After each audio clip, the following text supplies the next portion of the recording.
langsung.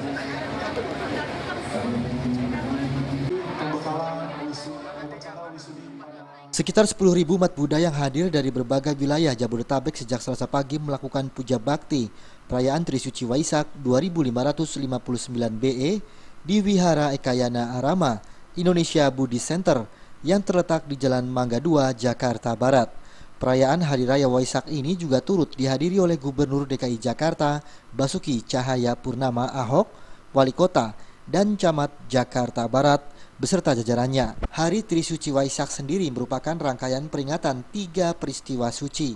Salah satunya yakni peristiwa Petapa Gotama mencapai pencerahan sempurna dan menjadi Buddha Gotama pada usia 35 tahun.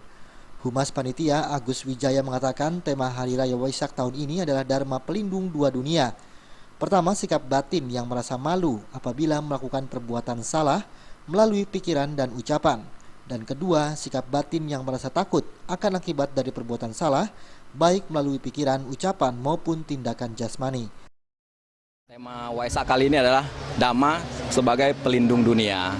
Jadi kalau misalnya semua umat Buddha menjalankan Dharma dengan benar, dengan baik, di mana inti dari ajaran Buddha adalah jangan berbuat jahat, perbanyak kebaikan, dan sucikan hati pikiran.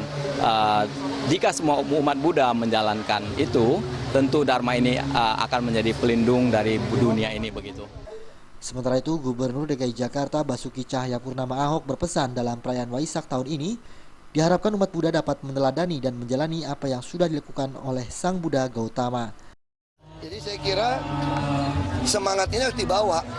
Jadi yang dibutuhkan kan kalau orang yang lebih berada, lebih sehat, kalau dia mau turun nolong yang kurang, ini jadi pas. Hidup itu gitu. Jadi nggak mungkin yang bawah nolong yang atas, mesti yang atas nolong bawah.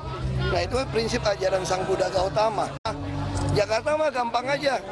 Kamu nggak buang sampah, nggak melawan arus lalu lintas, bisa membantu yang susah, itu udah salah satu teladan yang baik. Dari Jakarta, Feby Varianti dan Rifan Alfidian melaporkan.